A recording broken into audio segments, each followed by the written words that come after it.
Magandang araw po.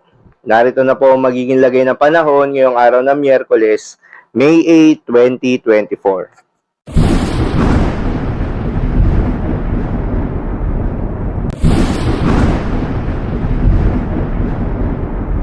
Sa kasalukuyan nga at ayon sa pag-asa, easterlies pa rin o yung mainit na hangin galing sa karagatang Pasipiko ang patuloy na nakakaapekto sa buong bansa.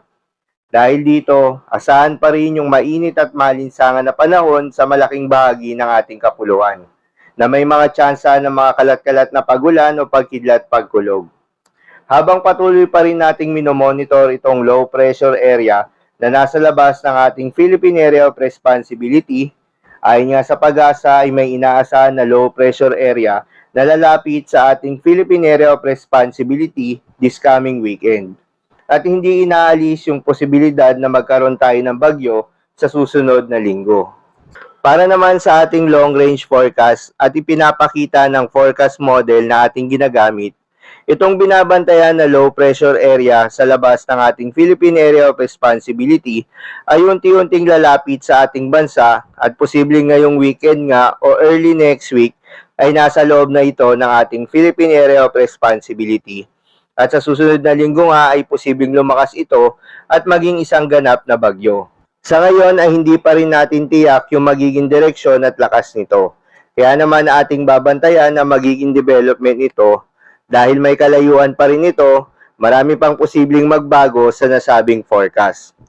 Para naman sa lagay ng panahon ngayong araw ng Miyerkules dito sa Luzon, asahan sa Metro Manila at nalalabing bahagi ng Luzon ang maganda at maliwalas na panahon. Asahan rin ang mainit at malinsangan na panahon lalo na sa bandang tanghali, dulot yan ng easterlies.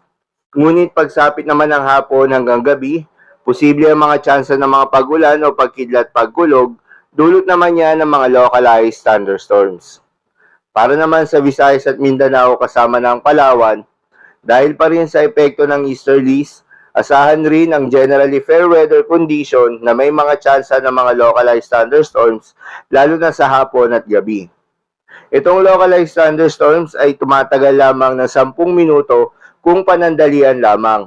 Ngunit kung during severe cases, nagtatagal ito ng 2 to 3 hours. Kaya naman posible ang mga pagbaha o pagguho ng lupa during severe thunderstorms. Para naman sa lagay ng mga dagat baybayin, ayon sa pag-asa ay wala namang nakataas na gale warning sa anumang seaboards ng ating bansa.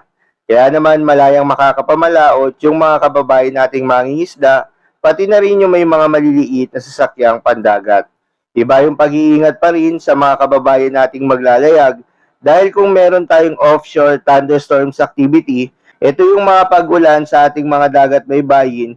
Asahan natin ang posibleng paglakas ng hangin at kaakibat nito ang posibleng pagtaas ng mga alon. So yun lamang po para sa lagay ng panahon ngayong araw ng Miyerkules. Keep safe everyone.